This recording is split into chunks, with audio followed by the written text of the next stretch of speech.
Welcome to your 2025 astrology forecast.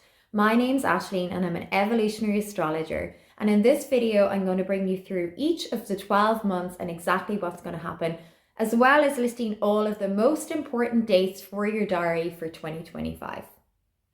So to begin, the reason that this is going to be one of the biggest years that we've had to date in our lifetime is because a lot of the outer planets are changing sign. And not only are they changing sign, they're retrograding back into the previous sign, which means we will be tested one final time at that final degree before we get the opportunity to move forward. Let's begin with January. The two most important things in January are the nodes changing signs and Mars moving into Cancer. So let's begin with the nodes.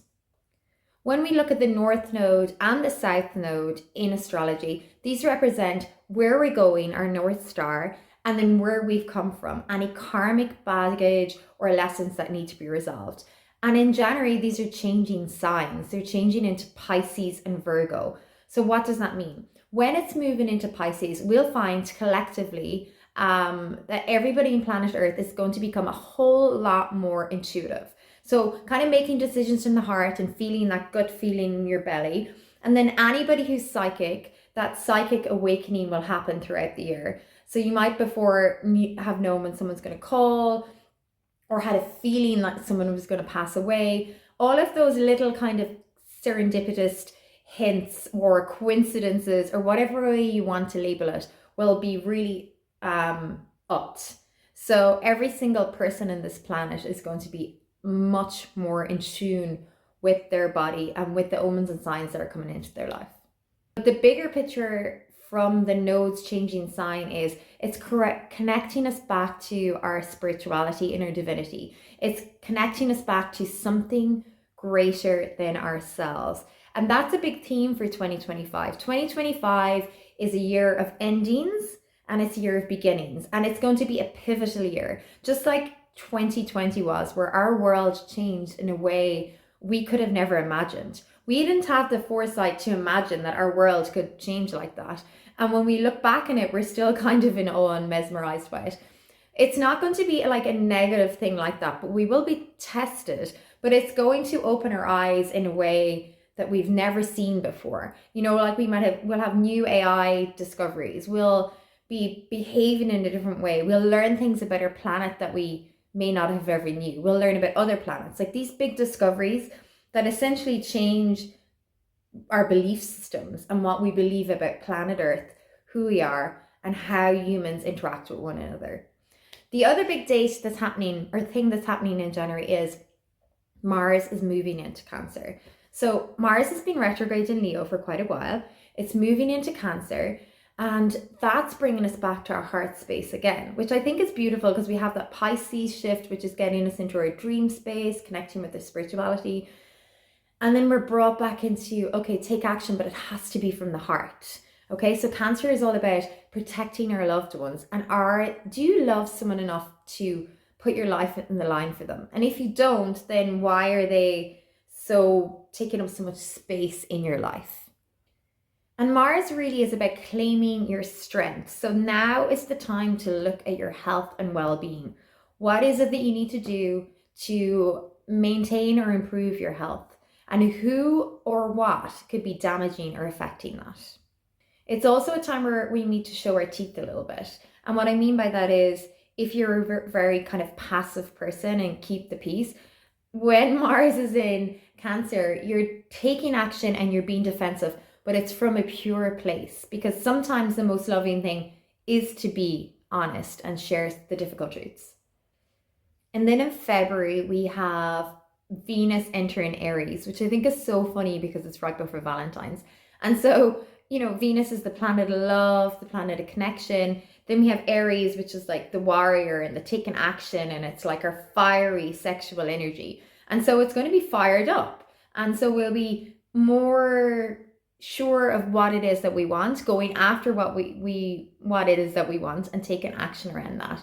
And then at the same time, we have Mercury entering Pisces. And so that's bringing our thoughts into other realms. That's us connecting. It's a great time to meditate, find silence, Figure out what it is that you really feel and think about a situation or a person. So look to your chart where you have Aries and Pisces, and those two houses are going to be majorly activated the rest of this year. Then in March, on the 14th, 15th of March, depending where you are, we have a total lunar eclipse. And this, once again, is drawing us back to our health.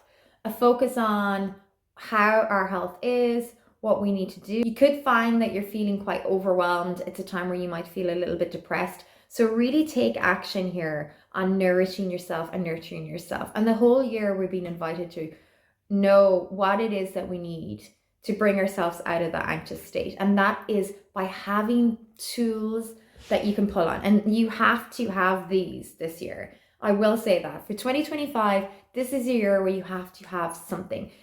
Is that a cold dip in the ocean? Is it belly breathing? Is it yoga?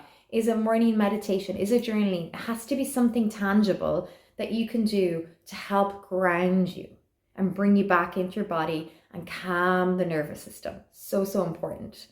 On the 29th of March, we have the final eclipse in Aries. So really pay attention to what is it that's going on in your life around this date, because that's a really pivotal message for you for the coming year.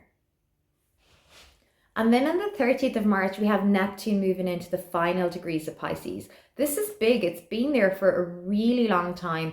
It's about to move into Aries. You'll find around the anaretic degrees, 29 degrees, the last day, there's usually a challenge or something that shows up in your life, like one final test.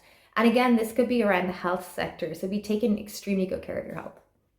When Neptune moves into Aries, which again is the 30th of March to the 1st of April, it's a time to face people and situations that frighten you, okay? And so it's a time of bravery. We're looking at the spiritual warrior when we see Neptune in Aries. Because fear is what's standing between you and you having your best 2025 and the best life that you deserve to have. So now's your opportunity to overcome that, to no longer be in the martyr position, to no longer be in the victim mode. Victim mode for 2025 is off. It's like no longer being tolerated. It's like the universe has had it. It's like, no, we've had all the tests. This is it. We're giving everything a big clean for 2025. Like everything's been wiped away so that when we move into 2026, we are ready. From April 21st to April 23rd, we have Sun square Pluto and we have Sun square Mars. So essentially this comes down to building our own inner confidence. It's being assertive. It's being in our power. It's trusting that you have what it takes to deal with whatever life throws at you, because you do. Mercury goes direct on the 7th of April. So all our communications will start to flow again. The exes will go back into the cupboards where they belong, or I should say closets where they belong. Venus goes direct. So our love stories are back online. But it's a funky energy, so you kind of need to sit back and look at what's happening, because all of these months are little messages and little themes that are being shown to you. This is what you need to do. This is what you need to do. May is going to feel a lot easier than April, thankfully. And on May 25th, we have Saturn moving into Aries. Again, a time where self-discipline is really required. It's warrior energy. It's a time where we need to stand up for ourselves and for everybody that we believe in.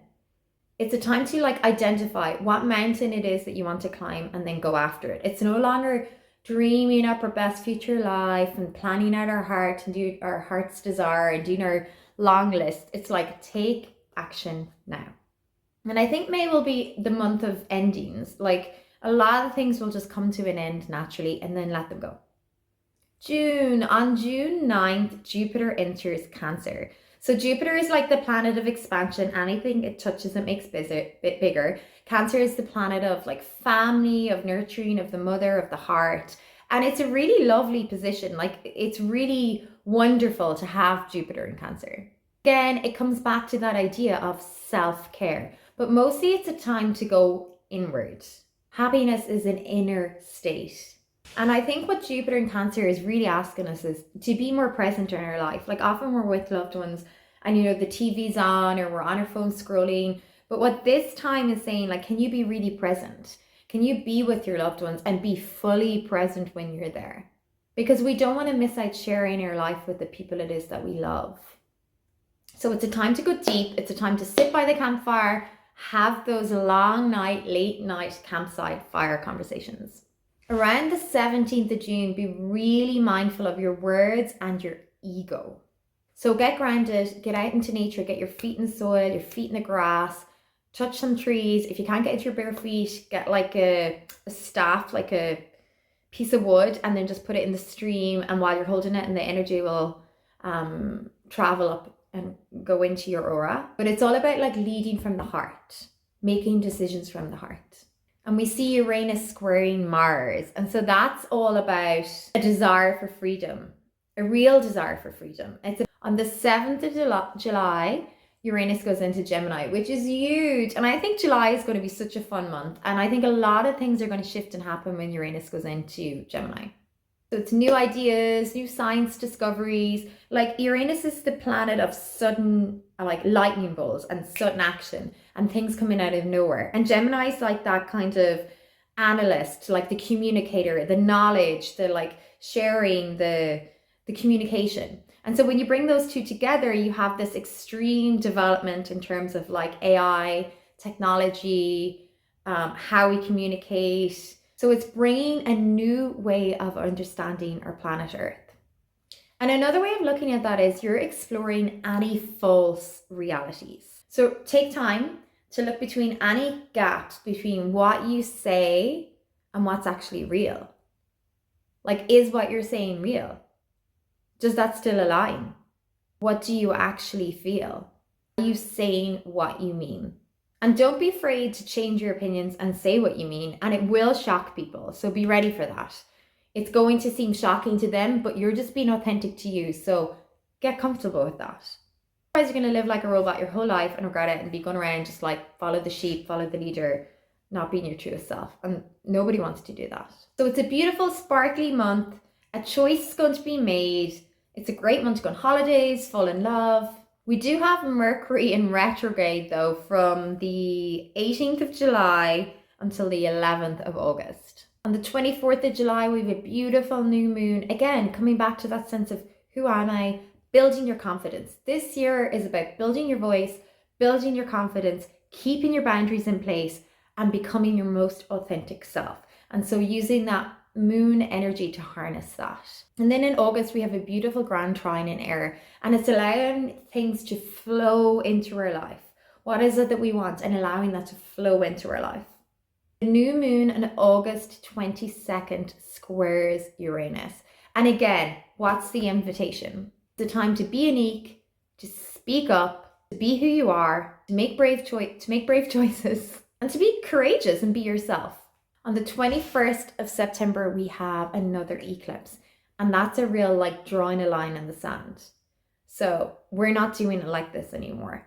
So use this eclipse to surrender, to be compassionate, to be of service of others, but mostly coming from the heart. Like feel into your heart and then release that love and walk and move through your day from that space. September 2nd, Mercury moves into Virgo. And so this is such a great placement. So if you need to get anything done, anything like really detailed, any data work, any type of communication, any kind of project that involves a lot of different pieces, like now is the time to get that work done, because Virgo is very much about like all the nitty gritty details.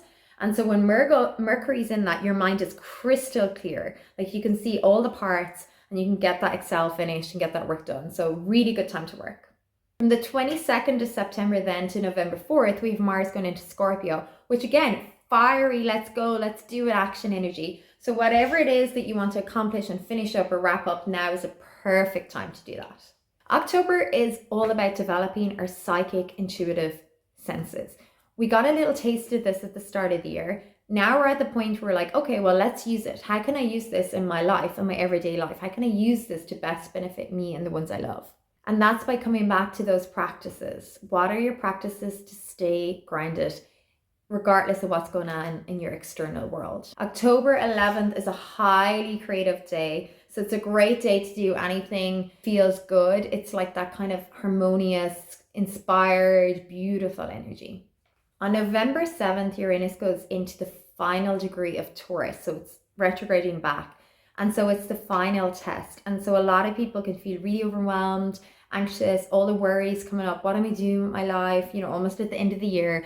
Like November is a little bit like one of those months. So again, coming back to your practices, spending time in nature, finding time in silence, stay grounded and stay present. Time expands when you're present. Like nothing, you can't be anxious if you're living so fully in the present moment. So when you're worrying about the past or worrying about the future, you're not being present. There's big energy shifts here. So don't make it all about you. Be like, okay, I get that there's big energies happening in November. I get that. So I'm going to be so gentle and loving with myself. On November 9th, Mercury goes retrograde. It's so funny, like it always goes retrograde around Thanksgiving in the States. But I think it's perfect timing because it's showing you slow down. You know, plans aren't always going to go as planned. So like, are you able to roll the dice, roll with it, you know, like, okay, I missed this flight, but I'll get the next one. I can't get there on Wednesday, but I'm going to get there on Thursday. Like, can you kind of move with the flow of life rather than trying to grip like by the steering wheel and like force and control? Because if you do it like that, you will get what you want and you will get what you desire. But if you release and soften and move into the flow, you might get something better or something that's better suited for you. So be flexible around these dates. The 9th of November to the 29th of November, Mercury is retrograde. On the 24th, we have Mars, a Mars square. So Mars is squaring the nodes. It's a choice point. Something has to be made. You're going to be presented with a choice and you need to make that choice based on what's best for you and your health. So you might feel a little bit restlessness, a little bit of unease, you know, be very loving with yourself. Don't plan anything big that day. And then December, we're back into party mode. We're getting a little flavor of 2026. We've survived the year, woohoo! But it is gorgeous energy and we really get a sense of like, oh, there's something great to come. We'll look back at that year and our world and be like, I could not have predicted that. I could not have imagined that this was the world I would be living in. And so when we reach December, it's a moment of like enjoying our families, enjoying our friends, enjoying Christmas. The 20th of December, we have a gorgeous new moon in Sagittarius. And so Sagittarius is the planet of like the wanderer, the gypsy, the like, let's have fun, like party season. But really it's shown us our whole new world. It's showing us what potentials there are. And then the 21st, we have the solstice in Capricorn. And that's giving us an insight into what the next couple of months will be like too. So there's lots of gorgeous big energy for the whole year. I would say May is going to feel really nice. July is going to feel really nice. November might feel quite challenging. March might feel like a bit of a roller coaster. It's ups and downs, it's waves, but essentially it's preparing us for moving into a whole new way of being. A beautiful world where we're more reconnected with our planet. We respect it more, we love it more. We're more in tune with ourselves. We're making our decisions from our heart, not our head. We're making our decisions from our intuition. We're connecting. We're healing our bodies in ways we've never imagined. We're opening our mind up to different ways of living, different ways of doing things. So I'm really excited. I think it's going to be a gorgeous year and how we approach it. It might not be what a lot of people are hoping it to be, because nobody wants to go through like the tests again. And essentially there are quite a few tests with so many outer planets changing, but it's for our greater good. And I'll do a more in-depth look at each month as it comes up for all of the 12 signs. But until then, thank you so much for watching. I hope that you found this video helpful. Please like, subscribe and share. And until then, Happy New Year!